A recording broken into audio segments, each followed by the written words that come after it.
Welcome back dear students. आज हम discuss करने वाले हैं फ्लिप फ्लॉप पर।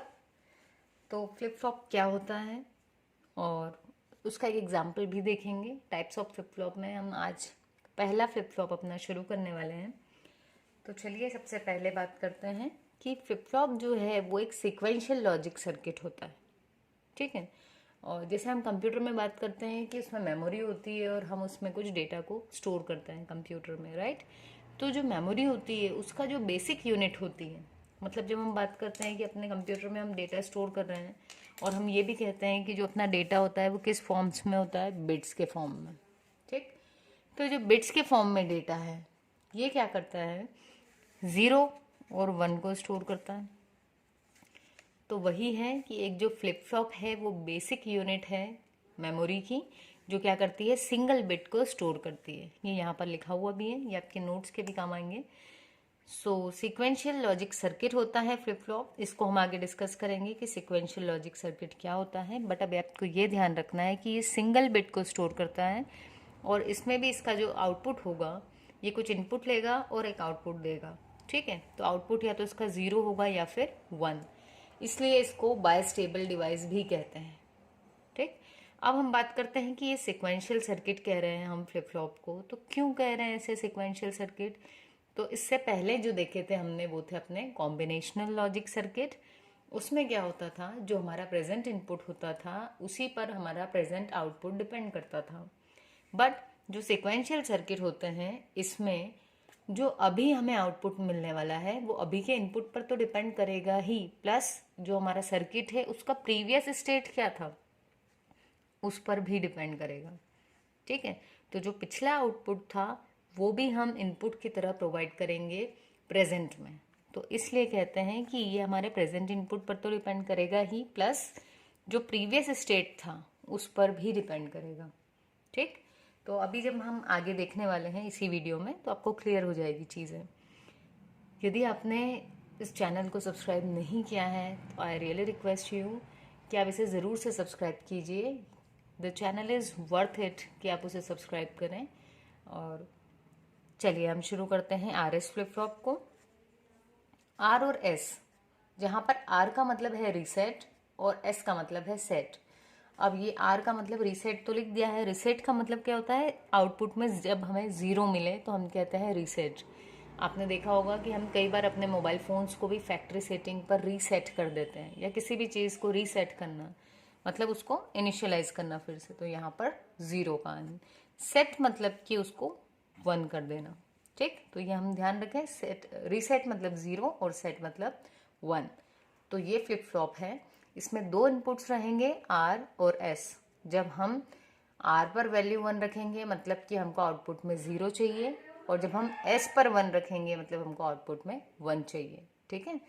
तो ये जो है इसे ही हम सबसे पहले क्यों देख रहे हैं, तो इसके पीछे रीज़न ये है कि ये हमारा फंडामेंटल फ्लिप फ्लॉप है। आगे के जितने भी फ्लिप फ्लॉप्स हम देखेंगे वो सब इस आर एस फ्लिप फ्लॉप को यूज़ करके ही बनाए गए हैं। ठीक है। तो आपको जो बेसिक चीज़ें ध्यान रखनी है, flip flop single bit store करता है, ये एक सिक्वेंशियल सर्किट होता है। सिक्वेंशियल इसलिए क्योंकि प्रेजेंट के इनपुट पर तो डिपेंड करता ही है, प्लस प्रीवियस आउटपुट पर भी डिपेंड करता है। तो हम शुरू करते हैं आर एस फ्लिप फ्लॉप को। तो ये जो है हमारा, दिस इज अवर सिंबल और ब्लॉक डायग्राम, इसको हम ब्लॉक डायग्राम कहेंगे आर एस फ्लिप फ्लॉप का। जो दो इनपुट ले रहा है आर और एस। अब जो भी हम बिट देंगे वो स्टोर होगी कहाँ पर, क्यू में।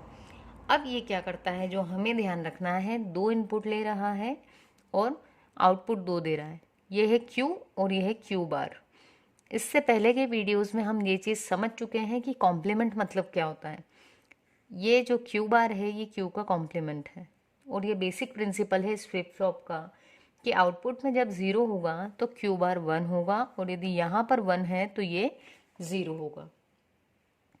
तो जब भी ये प्रॉपर्टी वायलेट होगी तो हम उस वाले जो इनपुट्स रहेंगे उनको कहेंगे कि इसमें हम ना ही जाएं तो अच्छा है, उसको फॉरबिडन स्टेट कहेंगे। ठीक। तो अभी के लिए आप ये याद रखें, दो इनपुट आर और एस और दो आउटपुट क्यू और क्यू बार। ये तो था ब्लॉक डायग्राम। अब हम इसको नैंड गेट के थ्रू इम्प्लीमेंट करेंगे। ठीक। ये क्या है हमारा RS flip flop using NAND gate. NAND और NOR जो होते हैं हमारे यूनिवर्सल गेट्स होते हैं। यदि आपको इस पर वीडियो चाहिए तो आप कमेंट सेक्शन में ज़रूर कहिएगा, मैं यूनिवर्सल गेट्स जो है इस पर आपको वीडियो प्रोवाइड कर दूंगी। ठीक है, तो RS flip flop using NAND gate हम बना रहे हैं। इसको हम NOR गेट से भी बना सकते हैं। ठीक है, तो NAND गेट से हमने बनाया है। इसमें क्या लिया है देखें, R और S दो इनपुट्स थे। तो ये जो आपके NAND गेट्स हैं इनको एज ए इनपुट यहाँ पर इसमें R दिया है और इसमें S, ये होगा प्रेजेंट इनपुट। ठीक, अब ये जो था ये है आउटपुट। अब इस वाले का आउटपुट एज ए इनपुट दिया हुआ है। इसका मतलब जब ये अवेलेबल होगा तभी किसी के इनपुट में जाएगा। और ये अवेलेबल कब होगा, जब हम इसको प्रीवियस वाले वैल्यू के लिए देखेंगे। ठीक, तो इसका मतलब प्रीवियस स्टेट का ये जो आउटपुट था ये एज ए इनपुट दिया है हमने करंट वाले स्टेट में। यही रीज़न है कि इस सर्किट को क्या कहा जाता है, सीक्वेंशियल लॉजिक सर्किट। ठीक, सीक्वेंशियल मतलब ये प्रेजेंट के इनपुट पर तो डिपेंड कर ही रहा है, प्लस प्रीवियस आउटपुट पर भी डिपेंड कर रहा है। ठीक, चलिए अब हम शुरू करते हैं। देखो, हम इसकी ट्रूथ टेबल बनाने जा रहे हैं। तो ट्रूथ टेबल की वैल्यूज़ आप खुद से समझ पाएँ इसलिए मैंने यहाँ आउटपुट में कुछ नहीं लिखा है। और अगर हम 0 और 1 के कॉम्बिनेशंस की बात करें तो ये 4 कॉम्बिनेशंस ही मिलते हैं जनरली हमें। ठीक है, तो जब हमने R पर दिया है 0 और S पर दिया है 1, तो देखो ये कौन सा गेट है, NAND गेट। NAND गेट क्या कहता है कि जो भी दो इनपुट्स हैं, यदि हमने मान लिया A और B इनपुट है तो उसका कॉम्प्लीमेंट। ठीक, A डॉट B बार। तो अब R की वैल्यू है 0। ठीक, तो 0 का मल्टीप्लाई किसी के भी साथ करोगे तो क्या होगा, 0 ही आना है। और वो 0 क्योंकि ये NAND है तो 0 कॉम्प्लीमेंट होकर के क्या मिलने वाला है अपने को, 1। तो ये 1 कहाँ गया, इस Q के पास में। तो यहाँ पर हमको अभी आउटपुट क्या मिलेगा, 1। लिख दूँ मैं यहाँ पर, यहाँ क्या मिला हमें, Q के केस में हमें यहाँ पर मिल गया है 1।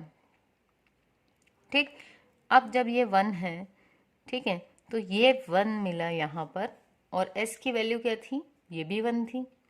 ठीक, तो 1 इंटू 1 1 होता है, लेकिन यहाँ क्या हो रहा है उसका कॉम्प्लीमेंट, मतलब क्या आया Q बार पर 0।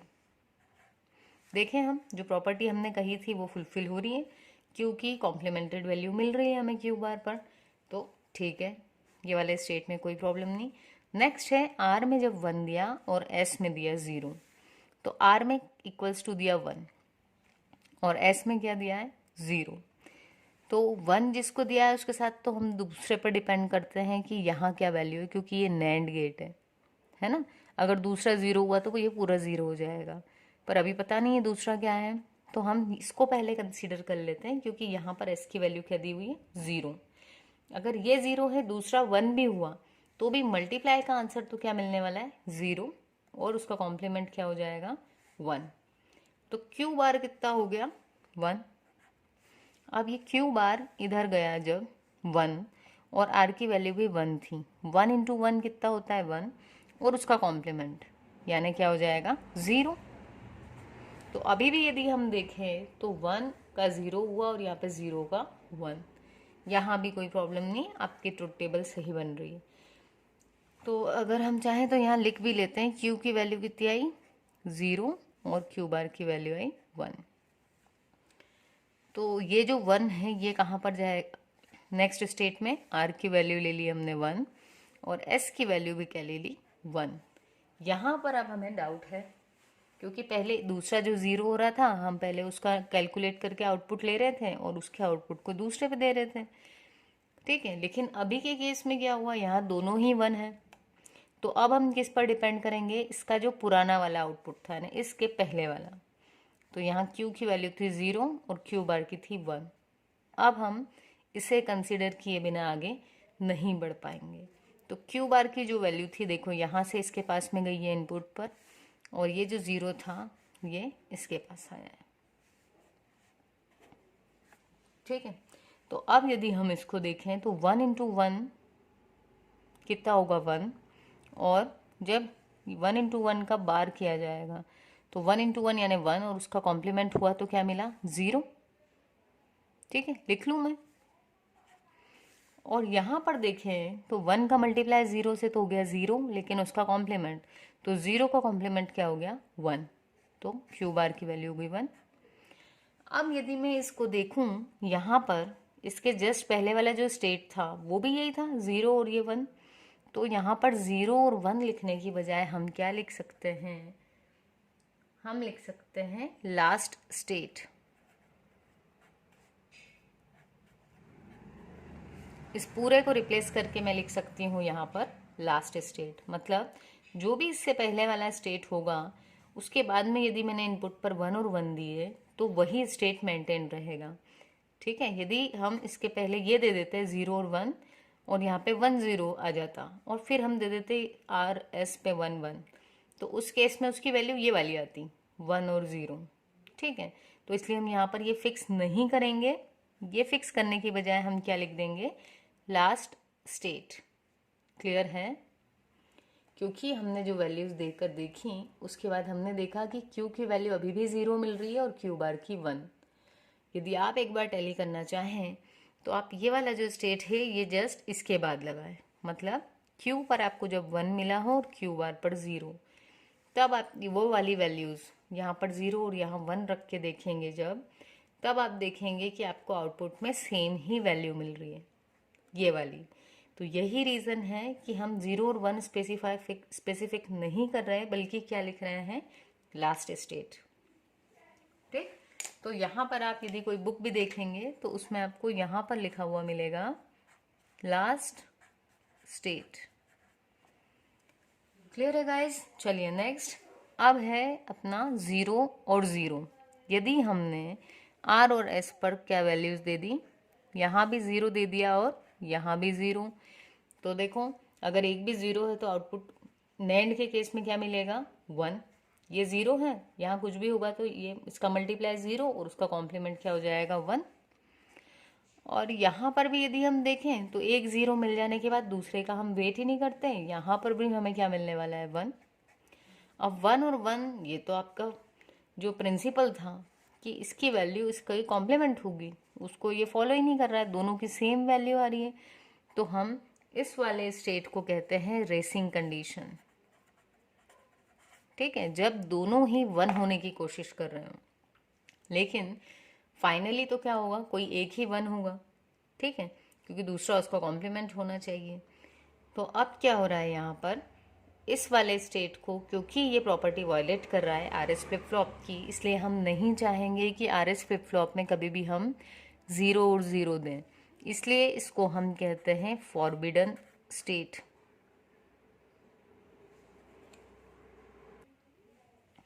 ये है हमारा फॉरबिडन स्टेट।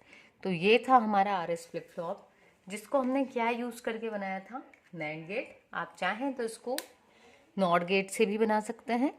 तो यहाँ पर अब इसकी जो याद करने की शॉर्ट ट्रिक होती है वो ये है कि जब भी सेट वाले पे 1 किया है तो सेट का मतलब क्या हो जाएगा, हमारा आउटपुट सेट है।